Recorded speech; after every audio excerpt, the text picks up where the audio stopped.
warahmatullahi wabarakatuh. Perkenalkan, saya Elvi Sudaryo, calon guru penggerak Angkatan 9 Kabupaten Subang. Pada kesempatan kali ini saya akan melakukan praktek coaching supervisi akademik yang akan dibersamai oleh rekan saya, Bapak Iwan Mustafa selaku coach. Dan saya Ibu Adelina Surya, saya di sini berperan sebagai coaching. Dan saya sendiri berperan sebagai supervisor. Baik, untuk mempersingkat waktu, berikut praktek coaching supervisi akademik yang akan kami laksanakan. Selamat pagi Bu. Pagi Bapak. Maaf Bu, mengganggu waktunya. Boleh saya membuat Ibu agak repot kayaknya nih Bu. Aduh, direpotkan apa nih Pak? Saya minta tolong Ibu. Iya. Saya kan melakukan coaching, tapi saya ingin Ibu mengamati coaching yang saya lakukan. Boleh. Jadi Bapak di sini ingin saya menjadi supervisor sesi coaching yang akan Bapak laksanakan dulu ya Iya, Pak? betul Bu. Oke, baik. Sebelum saya menjadi supervisor terhadap sesi coaching yang akan Bapak lakukan, izinkan saya menyampaikan rubrik penilaian terlebih dahulu ya Pak. Silakan Ibu. Oke, yang pertama, pada saat sesi coaching, apakah Bapak sudah sesuai dengan alur kita? Kemudian, yang kedua, apakah Bapak sudah mengajukan pertanyaan-pertanyaan berbobot terhadap coaching, dan juga kemudian bagaimana respon coaching terhadap pertanyaan yang Bapak lakukan? Kemudian penerapan kemitraan juga ya Pak, proses kreatif dan memaksimalkan potensi. Saya Ibu. Oke. Baik Pak, sebelum sesi coaching Bapak lakukan, izinkan saya bertanya beberapa hal ya Pak. Boleh Bu. Oke, baik. Bapak ingin saya membantu mengembangkan kompetensi yang mana pada sesi coaching? Dari ketiga kompetensi, dari hadir sepenuhnya, terus mendengarkan aktif, terus mengajukan pertanyaan yang berbobot. Dari ketiga itu Bu, yang ingin saya kembangkan ke coaching saya. Jadi dari ketiga prinsip coaching tersebut ya ingin Bapak kembangkan. Nah, kemudian dari ketiga prinsip coaching tersebut, nah bagian kompetensi yang mana yang secara spesifik yang ingin Bapak kembangkan? Kayaknya saya akan mengembangkan yang mengajukan pertanyaan berbobot Bu. Oke, jadi di sini Bapak ingin saya mengobservasi pada saat pengajuan pertanyaan berbobot terhadap coaching seperti itu Pak? Betul. Oke, nah tujuan Bapak melakukan diskusi kali ini itu apa? Saya ingin membantu rekan saya Ya. pada saat dia mengalami kesulitan untuk permasalahan yang ada di sekolahnya. Oh, baik. Mudah-mudahan saya bisa memberikan solusi kepada rekan saya itu. Oke. Nah, kira-kira apa nih harapan Bapak dari observasi yang akan kita lakukan pada saat ini? Saya berharap nanti di selesai melakukan coaching ini, rekan saya bisa menemukan solusi dari apa yang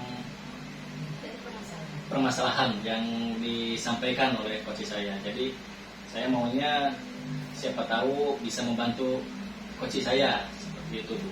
Oke, baik. Jadi harapan Bapak di sini, Bapak bisa mengoptimalkan coaching ya, Betul. sehingga coaching tersebut bisa menemukan penyelesaian masalah yang dihadapi. Iya. Betul begitu ya Pak? Betul. Oke, baik. Baik, untuk selanjutnya nanti kita akan ketemu lagi setelah Bapak melaksanakan sesi coaching ya Pak. Siap Bu. Oke, semoga sesi coachingnya bisa berjalan dengan lancar ya Pak. Amin. Oke. Baik. Selamat pagi Bu, gimana kabarnya hari ini? Selamat pagi Kak Iwan. Alhamdulillah kabar saya hari ini baik. Cuman ya saya sedikit ada permasalahan Kak Iwan. gitu, kayak kita langsung aja ya ke sesi tanya jawab ya Bu ya. Sebelum kita mulai nih Bu, bagaimana perasaan menjelang sesi kucing kali ini? Perasaan saya sekarang ini mungkin sedikit deg-degan ya Pak, Ya. karena selain saya ada unek-unek nih yang selalu kepikiran aja sama saya, perasaan saya hari ini agak sedikit deg-degan gitu Pak. Kira-kira anak-anaknya apa tuh Bu ya? Kalau boleh saya tahu? Oh, iya. Jadi gini Pak Iwan, peserta didik saya itu nggak semangat untuk belajar Pak Iwan. Jadi saya pernah nanya nih ke anak-anak, kenapa proses belajar kalian kok kayak gini, kenapa nggak semangat? Begitu Pak Iwan. Oh, jadi beberapa murid Ibu ada yang kurang semangat untuk belajar gitu ya Bu. Itu ada berapa orang kira-kira Bu itu yang Ibu merasa anak-anak tersebut tidak merasa bersemangat dalam belajar gitu? Iya. Jadi saya itu Pak Iwan sambil jam istirahat itu saya suka nongkrong bareng sama anak-anak itu di kantin. Jadi saya suka nanya kepada mereka, dan mungkin ada banyak Pak Iwan, ada beberapa anak-anak itu saya perhatikan juga mereka ketika di proses pembelajaran itu mereka kurang aktif gitu Pak. Oh gitu. Untuk murid itu sendiri, apa namanya, Ibu telah melakukan tanya jawab. Tapi tidak semua ya Bu, tidak semua ke murid Ibu melakukan tanya jawab seperti itu ya? Enggak Pak, karena kalau saya tanya satu-satu lumayan banyak sih Pak siswanya ini. Jadi ini saya ambil kesimpulan dari beberapa sampel. Tapi sudah saya rasa sudah mewakili. Oh gitu. Nah untuk sesi kali ini nih Bu nih, kira-kira apa hal yang Ibu ingin bahas lebih mendalam pada sesi ini Bu? Jadi ini Pak Iwan, saya itu pengen siswa saya itu di dalam kelasnya aktif belajar, terus semangat dalam belajar. Nah jadi setelah saya tanya lebih lanjutnya lagi, nah ternyata mereka itu ada alasan kenapa mereka belajarnya tidak aktif. Jadi ternyata mereka itu merasa jenuh dengan proses pembelajaran yang selama ini mereka terima dari para guru-guru mereka. Jadi setelah saya tanya kembali ke peserta didik saya, ternyata mereka itu merasa bosan karena cara pembelajaran guru-guru itu mereka anggap boring. Jadi hanya berceramah, terus mencatat kembali, terus berceramah kembali, mencatat lagi. Jadi mereka bosan katanya. Nah dari Ibu nih, dari Ibu sendiri nih ya, tujuan akhir dari pembahasan kita hari ini kira-kira apa nih Bu? Jadi yang saya inginkan itu ada perubahan gitu Pak Iwan. Ada perubahan murid-murid saya itu saya menginginkan mereka bisa lebih aktif dalam belajar. Nah, dan mungkin karena di sini saya juga sudah menanyakan kepada mereka. Nah, saya itu pengen dari yang tadi disampaikan oleh murid saya tadi itu, saya menginginkan guru-guru yang lain itu mengetahui kenapa nih peserta didik kita itu malas dalam belajar. Nah, jadi saya itu menginginkan ada perubahan dengan cara mengajar teman-teman rekan-rekan kerja saya yang ada di satu sekolahan dengan saya. Nah, ukuran keberhasilannya apa tuh kira-kira Bu untuk coaching kali ini? Nah, jadi gini Pak, kira-kira saya itu ingin melakukan sebuah percakapan dengan rekan-rekan guru dengan menyampaikan ternyata yang membuat proses pembelajaran itu tidak menyenangkan dan anak-anak itu malas dalam belajar itu ternyata mereka atau peserta didik itu merasa bosan. Jadi saya menginginkan ke rekan sejawat saya yang ada di SMP 4 itu melakukan perubahan terhadap cara belajar yang selama ini sudah terbiasa mereka lakukan gitu.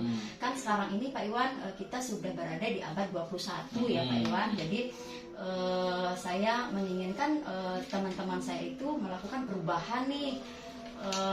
Bagaimana sih cara menggali potensi yang ada di peserta didik dengan cara menerapkan strategi pembelajaran yang lebih menyenangkan.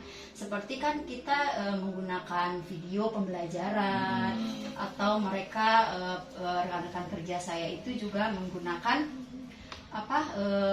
PPT gitu. Setidaknya anak-anak itu tidak hanya sekedar mendengarkan, mencatat, jadi ada variasinya gitu loh Pak. Nah dari tadi Ibu menjelaskan seperti itu, tentu banyak hal yang Ibu ketahui dari mereka ya. Ibu bisa mengidentifikasi hal-hal yang apa sih yang membuat mereka itu malas untuk mengikuti pembelajaran di sekolah. Nah, ternyata itu berasal dari kita juga gitu kan, selaku seorang pengajar gitu, seorang guru, bahwa mungkin metode pembelajaran yang kurang, terus cara-cara mengajar yang membosankan bagi mereka. Nah, rencana Ibu ke depannya itu apa yang dilakukan Bu kira-kira Bu untuk membuat si anak itu menjadi semangat lagi nih untuk belajar nih, yang dilakukan ke anak ataupun yang dilakukan ke teman Ibu juga. Itu gimana Bu? Tadi kan sesuai dengan yang tadi sudah saya sampaikan ya Pak. Jadi ternyata yang membuat peserta didik saya itu malas dalam belajar karena mereka merasa bosan dengan cara pembelajaran guru. Dan mungkin di sini langkah yang akan saya lakukan, mungkin saya ingin menyampaikan kepada rekan sejawat saya mengenai apa nih yang membuat peserta didik saya itu merasa bosan, malas gitu. Nah, mungkin di sini saya juga ingin berkolaborasi dengan kepala sekolah, karena saya merasa gini loh Pak, kalau seandainya saya langsung face to face dengan rekan sejawat saya, sepertinya saya terlalu menggurui. Jadi kalau misalnya saya melakukan sebuah IHT kecil-kecilan gitu ya Pak, jadi di sana saya tidak terkesan saya menggurui, karena di sana saya akan menyampaikan secara ke semuanya. Jadi tidak ada perasaan guru-guru saya itu merasa direndahkan, mungkin gitu, karena di sini juga kan kita sama-sama belajar ya Pak. Nah terus mungkin di sana saya juga bisa menyampaikan proses yang akan kita jalankan. Jadi di situ kita, kalau di sana kita lebih ke ngobrol gitu Pak. Jadi teman-teman tahu apa kondisi di sekolah kita, seperti itu. Oh, berarti Ibu menginginkan mengadakan IHT tapi dalam bentuk sederhana gitu ya Bu, kecil-kecilan dari kata Ibu. Nah, kira-kira bentuk IHT yang sederhana itu seperti apa Bu? Yang ada gambaran nggak untuk menuju ke situ ya? Kira-kira. Ya, mungkin di sini saya akan menyampaikan ke kepala sekolah dulu mungkin ya Pak ya, karena di sini sudah menyangkut antara saya dan rekan-rekan semua. Karena mungkin di sini yang lebih tinggi itu kepala sekolah. Mungkin saya akan menyampaikan terlebih dahulu ke kepala sekolah tentang apa yang terjadi di sekolah saya gitu.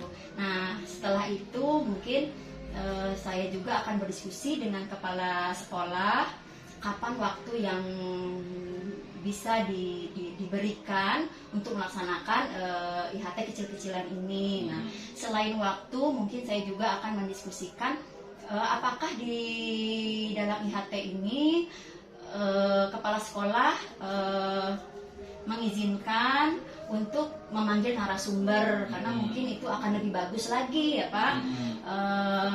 Karena kalau narasumber kan wawasannya lebih dalam nih daripada saya sendiri, dan mungkin juga kita saat melakukan IHT itu juga lebih bersemangat karena ada tamu nih yang harus kita dengarkan dibandingkan hanya guru-guru yang ada di sekolah.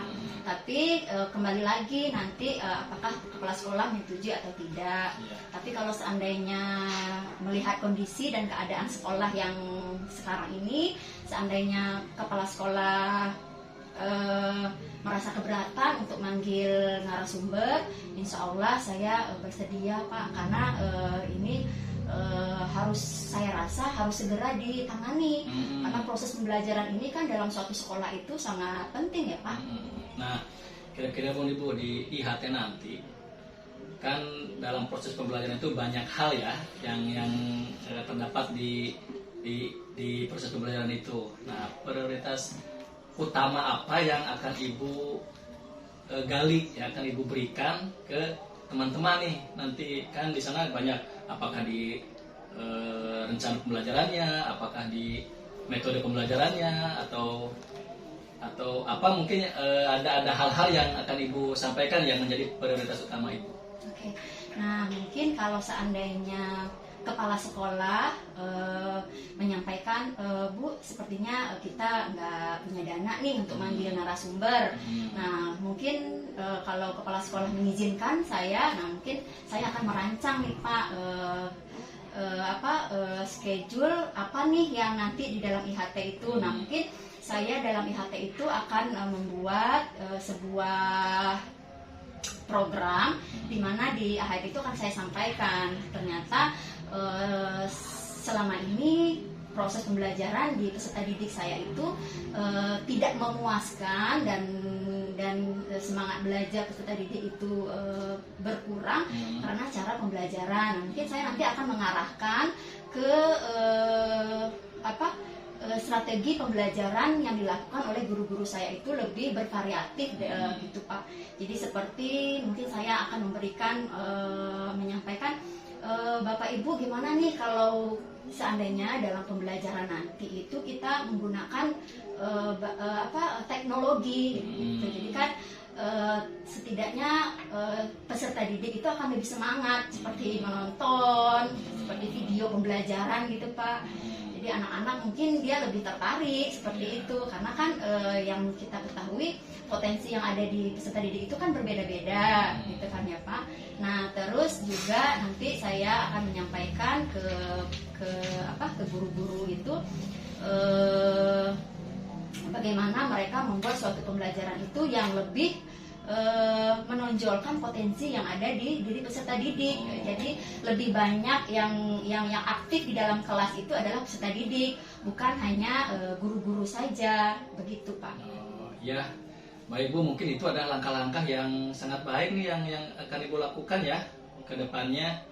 Mungkin untuk Ibu melakukan rencana tadi nih Bu nih, kan Ibu udah tadi melakukan rencana ini IHT kecil-kecilan contohnya tadi, dengan cara menekankan pada prioritas utamanya itu adalah mengenai proses pembelajaran, mengenai metode pembelajaran mungkin agar anak didik Ibu bisa bersemangat lagi, bisa tertarik lagi dalam mengikuti pembelajaran. Nah, Ibu menekankan di sini untuk teknologi ya tadi yang Ibu akan gali terhadap proses pembelajaran ini. Nah, kira-kira kapan nih akan Ibu laksanakan untuk rencana yang Ibu tadi sampaikan? Karena ini suatu proses yang sangat menentukan ya Pak, karena dalam satu sekolah itu kita tentunya akan mengharapkan proses pembelajaran itu yang utama gitu. Mungkin karena ini saya rasa cukup penting, mungkin saya akan melaksanakan kegiatan ini secepatnya Pak Iwan, mungkin ya di minggu-minggu ini Pak. Di minggu ini ya? Ya. Oke Bu, setelah Ibu melaksanakan rencana aksi di minggu-minggu ini, saya tunggu cerita Ibu berikutnya. Mudah-mudahan apa yang Ibu rencanakan bisa berhasil ya Bu ya. Amin, amin, amin. Dan kita bisa bertemu lagi di minggu depan Oke. untuk mendengar cerita Ibu yang positif mungkin ya, tentunya ya. Baik.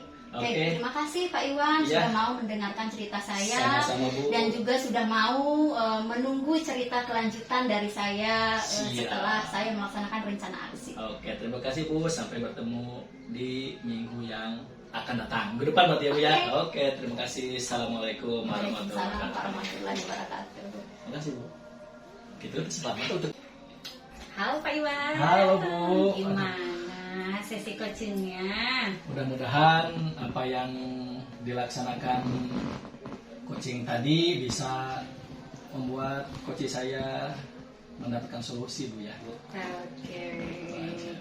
Nah, dari sesi coaching tadi yang Bapak lakukan ya, bagaimana nih Bapak menilai diri sendiri, performa Bapak terhadap kompetensi yang Bapak kembangkan tadi? Kalau saya sih kapan saya sudah melaksanakan kompetensi yang seharusnya yang ada ya Bu di coaching itu. Tetapi itu semua kan berpenilaian saya nih Bu nih. Saya berharap Ibu juga memberikan masukan yang mudah-mudahan coaching yang saya lakukan itu lebih baik lagi ke depannya itu Bu. Oke, baik-baik. Jadi yang sudah Bapak lakukan pada sesi coaching tadi, apakah sudah mencapai indikator yang ingin Bapak kembangkan tadi yang pada saat mengembangkan pertanyaan berbobot itu? Itu sudah saya lakukan Bu, tapi saya juga belum merasa puas sebenarnya nih. Akan tetapi itu kembali lagi ke coach saya tadi. Ternyata coach saya juga merasa apa ya, merasa dia mendapat pencerahan Bu dari sesi coaching yang dilakukan tadi. Dan itu ternyata kalau seperti itu berarti saya melakukan coaching ini sesuai dengan harapan. Tapi kan sebenarnya nih saya belum merasa puas karena saya ingin kedepannya saya lebih maksimal lagi dari ini Bu. Oke, Gitu. oke. Nah, apa sih yang membuat Bapak tidak merasa puas? Tapi padahal tadi coachingnya sudah sesuai dengan harapan. Tapi mengapa Bapak mengemukakan saya tidak merasa puas? Mengapa demikian Pak? Itu sifat manusia mungkin ya Bu ya. Iya. Sifat manusia tidak merasa cukup. Dan saya pun begitu. Saya tidak akan merasa puas karena saya ingin lebih baik lagi dari hari ini. Lebih baik dari hari ini akan bisa diperbaiki untuk masa depan. Jadi prinsip saya ingin lebih baik lagi dan lebih baik lagi. Oke. Jadi harapan Bapak itu melakukan perbaikan setiap sesi coaching. Betul. Seperti itu ya Pak. Oke, baik. Nah, bolehkah saya menyampaikan hasil observasi saya tadi terhadap sesi coaching yang telah Bapak lakukan? Boleh Bu, mangga. Oke, terima kasih Pak. Jadi sesuai dengan hasil observasi yang saya lakukan terhadap sesi coaching Bapak, di sana Bapak sudah melakukan sesi coaching dengan alur tirta, di mana Bapak sudah mengetahui tujuan ya tadi, tujuan yang coach sampaikan, kemudian identifikasi masalah coach, menggali rencana aksi, dan juga tanggung jawab kapan dilakukan kegiatan tersebut untuk menyelesaikan masalah coaching. Juga dalam tadi sesi coaching, Bapak sudah menjalin hubungan yang baik sehingga tadi coaching merasa nyaman ya berdiskusi dengan Bapak. Berarti itu sudah ada kemitraan yang baik di sana ya Pak ya, gitu. Dan juga tadi untuk pertanyaan berbobot sudah menggali solusi. Jadi si coach itu bisa menentukan solusi sendiri ternyata ya pada di permasalahannya itu ya Pak ya. Oke, itu yang saya amati dari hasil sesi coaching Bapak. Nah, selanjutnya nih Pak, rencana tindak lanjut dari diskusi kita hari ini, ada nggak sih kompetensi yang ingin Bapak kembangkan yang lainnya? Saya ingin lebih lagi setelah kompetensi mengenai pertanyaan yang berbobot. Saya ingin fokus saya itu lebih baik lagi, Bu. Jadi saya ingin meningkatkan kompetensi mengenai hadir sepenuhnya. Oke, Nah, hadir ya sepenuhnya. biar saya lebih fokus lagi di coaching gitu, Bu. Oke. Nah, hal itu yang hadir sepenuhnya itu akan Bapak laksanakan kapan, di mana? Mungkin saya akan melaksanakan coaching berikutnya dengan yang lainnya, Bu. Yang lainnya itu siapa ya, Pak? Ya, bisa saya dengan rekan sejawat, Oh iya. dengan murid, ya biar ada variasi, Bu. Jadi kalau dengan rekan sejawat seperti apa, Iya. dengan murid seperti apa. Jadi di sana mudah-mudahan coaching yang saya laksanakan berikutnya lebih baik lagi. Gitu. Oke. Jadi dapat saya simpulkan dari yang tadi Bapak sampaikan. Jadi selanjutnya Bapak ingin mengembangkan potensi yang lain yang apa tadi teh? Hadir Hadir sepenuhnya, sepenuhnya, biar fokus, Bu. betul, fokus ya terhadap permasalahan coaching. Iya. Oke, baik. Mudah-mudahan sesi coaching Bapak berikutnya bisa lebih baik lagi dari hari ini ya Pak ya. Amin, amin. Dan kita juga Bapak juga sebagai coach bisa membantu mencari solusi permasalahan dari coaching. Iya, siap. Oke, baik. Mungkin saya tunggu ya Pak kabar-kabar selanjutnya dari Bapak setelah melakukan sesi-sesi coaching berikutnya. Siap, Ibu. Oke, terima kasih Pak untuk hari ini. Semoga selanjutnya Bapak bisa melaksanakan coaching dengan lebih baik lagi. Amin. Terima kasih, Bu. Iya, sama-sama juga. Assalamualaikum. Oke, waalaikumsalam warahmatullahi